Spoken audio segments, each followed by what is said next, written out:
Hello नमस्कार दोस्तों आप सभी लोगों का स्वागत है आपके अपने यूट्यूब चैनल में। दोस्तों आप सभी लोगों के लिए बहुत ही बेहतरीन रिक्रूटमेंट निकल के आ रहा है आईएएफ की तरफ से, इंडियन एयरफोर्स की तरफ से। हाँ, अपने देश की गौरव शान इंडियन एयरफोर्स की तरफ से आप सभी लोगों के लिए नया रिक्रूटमेंट है। देखो 2-3 तरह की वैकेंसीज है इसमें, technical as well as non technical.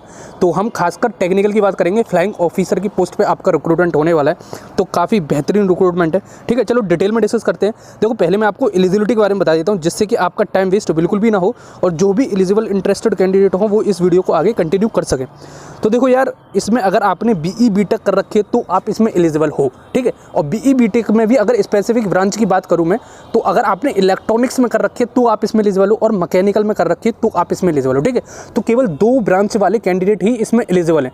तो जो कोई भी इसमें एलिजिबल है तो यार आगे कंटिन्यू करना और इंटरेस्टेड है। और सैलरी की तो क्या ही मैं बताऊँ यार, इंडियन आर्मी में आपको काम करने का मौका मिलेगा, सॉरी इंडियन एयरफोर्स में, जो इंडिया की प्रेस्टिजियस ऑर्गेनाइजेशन है, उसके बारे में मैं क्या ही बखान करूंगा। एक अपने देश की गौरव शान की बात है। ठीक है, तो जो भी इंटरेस्टेड कैंडिडेट हो आगे वीडियो कंटिन्यू करना, और रिमेनिंग कैंडिडेट अपना कमेंट बॉक्स में थम्स अप करके और अपनी ब्रांच को मेंशन कर जाना, जिससे कि आगे जो भी रिक्रूटमेंट आएगा आपकी ब्रांच पर भी फोकस किया जा सके। वैसे मैं सबको लाने की कोशिश करता हूं जो भी रिक्रूटमेंट आता है, लेकिन आप मेंशन जरूर करके जाना। बहुत सारे कैंडिडेट करके भी जाते हैं, उन सभी लोगों के लिए धन्यवाद। तो यार फिर दोबारा से बात करते हैं अपनी इंडियन एयरफोर्स के बारे में। ठीक है, तो भाई साहब अपने भारत देश की एयरफोर्स में आप सभी लोगों के लिए रिक्रूटमेंट आउट किया, शॉर्ट नोटिफिकेशन जारी किया। हर महीने इनका देखो फिक्स टेन्यूर होता है कि इस टाइम पे इनको निकालना होता है वैकेंसी, कि जुलाई के आसपास, जून के आसपास इनका रिक्रूटमेंट आउट होता है, और विद इन 3 to 4 मंथ इनका पूरा कंक्लूड हो जाता है। ठीक है, ये इनका हर साल का प्रोसीजर ऐसा ही है, तो इस बार भी एक रिक्रूटमेंट ऐसे ही आउट हुआ है। ठीक है, चलो मैं दिखा देता हूँ शॉर्ट नोटिफिकेशन जो जारी किया उसमें क्या क्या लिखा हुआ है, क्या एज क्राइटेरिया है। तो देखो डायरेक्टली मैं आपको शॉर्ट नोटिफिकेशन पे ले जाता हूँ और वहाँ आपको दिखाता हूँ। ठीक है, काफ़ी बेहतरीन जॉब है आप सभी लोगों के लिए जो मैकेनिकल और इलेक्ट्रॉनिक्स वाले कैंडिडेट हैं। ठीक है, चलो मैं दिखाता हूँ आपको। तो दोस्तों ये है आपका ऑफिशियल नोटिफिकेशन जो इंडियन एयरफोर्स की तरफ से आउट हुआ है। देखो इसकी लिंक में डिस्क्रिप्शन बॉक्स में जो टेलीग्राम की लिंक पड़ी हुई है वहां पे डाल दूंगा, तो वहां जाकर इसको डिटेल में पढ़ लेना। अभी ये शॉर्ट नोटिफिकेशन है तो देखो ध्यान से देख लेना। जो भी इंटरेस्टेड कैंडिडेट है अभी से प्रिपरेशन करना शुरू कर देना, क्योंकि देखो मैं आप सभी लोगों के लिए केवल रिक्रूटमेंट नहीं लेके आता हूँ, उसी से रिलेटेड कैसे प्रिपरेशन करनी है, क्या करना है, क्योंकि रिक्रूटमेंट तो आप कहीं भी देख लोगे बहुत सारी जगह। ठीक है, चलो मैं आपको दिखाता हूँ सीधे। देखो यार नॉन टेक्निकल वैकेंसीज के बारे में भी डिस्कस नहीं कर रहा हूँ मैं, यहाँ पे केवल टेक्निकल वैकेंसीज के बारे में बताने वाला हूँ आपको। देखो 2 वैकेंसीज इसमें लिख रखा है, यहाँ पे ध्यान से देखोगे आप तो ध्यान से देखो, यहाँ पे टेक्निकल में एरोनॉटिकल इलेक्ट्रॉनिक्स इंजीनियरिंग और मैकेनिकल इंजीनियरिंग। एरोनॉटिकल आपका वो हो जाएगा, आपको एक डेजिग्नेशन मिलेगा, लेकिन इलेक्ट्रॉनिक्स और मैकेनिकल 2 कैटेगरी के ही स्टूडेंट इसमें एलिजिबल हैं। ठीक है, और देखो आपको 1 जून को इसमें आपको वैकेंसीज देखने को मिल जाएंगी। कितनी है अप्रॉक्स में पुराने जो क्राइटेरिया से बताऊं तो 300 प्लस आपकी वैकेंसीज निकलने वाली है। ठीक है, man as well as women दोनों इसमें एलिजिबल होते हैं, क्योंकि एयरफोर्स है तो एयरफोर्स में फीमेल कैंडिडेट भी एलिजिबल होती है as well as male candidate दोनों ही एलिजिबल होते हैं। अब देखो एज क्राइटेरिया की बात करें तो, क्योंकि देखो यार इसमें एज जो होती है वो बहुत ज़्यादा स्ट्रिक्ट फॉलो की जाती है, तो मैं एज के बारे में पहले आपको दिखा देता हूँ। देखो यहाँ पे दे रखा है 20 से लेकर 24 साल के बीच में होनी चाहिए अगर आप फ्लाइंग ब्रांच में हो तो। ठीक है, और यहाँ पे मेंशन भी कर रखी है कि आपकी डेट ऑफ बर्थ कितने से लेकर कितने के बीच में होनी चाहिए, तो आप अपना देख लेना। अगर ग्राउंड ड्यूटी की बात करें तो 20 से लेकर 26 साल के बीच में होने वाली है।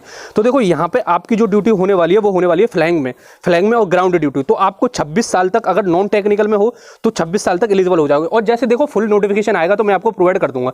वैसे यहाँ पे देखो फ्लाइंग ड्यूटी में जो लिख रखा है इन्होंने, वो लिख रखा है आपका 24 साल तक, और जो आपकी ग्राउंड ड्यूटी हो गई technical as well as non technical उसमें 26 साल। यानी कि यहाँ पे लिख रखा है 2 जुलाई 1997 से लेके 1 जुलाई 2003 के बीच में अगर आपकी डेट ऑफ बर्थ लाइक करती है तो आप इसमें एलिजिबल हो। ठीक है, तो ये सब कुछ हो जाता है, और डिटेल्ड नोटिफिकेशन कुछ दिन बाद जारी हो ही जाएगा, तो मैं आपको बता ही दूंगा, उसमें तो कोई टेंशन वाली बात नहीं। अब सैलरी की बात की जाए तो भाई साहब इसमें रैंक फ्लाइंग ऑफिसर की मिलने वाली है, तो सैलरी का तो आप छोड़ ही दो। इंडियन आर्मी की एक ऑर्गेनाइजेशन है, एक तो देश के लिए आपको काम करने का मौका मिलेगा, वो तो अलग ही बात है। और सैलरी तो लेवल 10 होने वाला है मैट्रिक्स, और मतलब 1 लाख के आसपास आपकी टोटल सैलरी बनती है। ठीक है, 5600 ग्रेड पे होता है। तो ये हो गया। और इसमें मैरिटल स्टेटस देखो, इसमें लिख रखा है कैंडिडेट बिलो 25 ईयर्स अनमैरिड होने चाहिए। ठीक है, जब आपका सिलेक्शन हो, अगर आप मैरिड हो और 25 साल से ऊपर हो तो आप इसमें एलिजिबल नहीं हो। ठीक है, इसमें क्लियरली लिख रखा है अनमैरिड होना चाहिए at the time of your selection.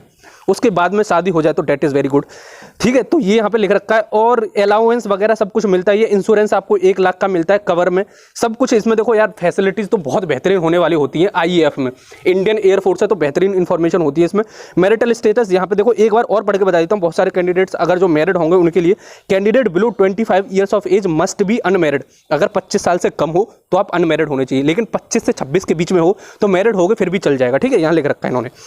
और फिजिकल कंडीशन देखो आपकी अच्छी खासी होनी चाहिए। यहाँ पे लिख रखा है इन्होंने कि 1.6 किलोमीटर 10 मिनट में आप दौड़ सकते हो, 10 पुशअप्स कर सकते हो, 3 चिन कंडीशन, तो यहाँ पे ट्रेनिंग की भी लिख रखा है। और देखो सिलेक्शन प्रोसीजर वगैरह जो कोई भी आएगा इन्फॉर्मेशन मैं आपको प्रोवाइड कर दूंगा। अभी यहाँ पे कुछ भी मेंशन नहीं कर रखा है, बस देखो 1 जून से आपका ये नोटिफिकेशन डिटेल में जारी कर दिया जाएगा, तो कुछ दिन की बात और है। तो देख लो बस टेक्निकल ग्राउंड में आपकी जो वैकेंसीज आती है 300 प्लस के आसपास आती हैं, ठीक है। तो काफ़ी बेहतरीन रिक्रूटमेंट होता है। और चलो फिर मिलते हैं, जैसी इन्फॉर्मेशन पक्की आएगी तो मैं आपको प्रोवाइड कर दूंगा, जो डिटेल में नोटिफिकेशन आएगा तो मैं आपको बता दूंगा, ठीक है। चलो फिर मिलते हैं किसी अगली धमाकेदार ऑथेंटिक प्रूफ इन्फॉर्मेशन के साथ। जब तक के लिए दोस्तों, जय हिंद, जय भारत।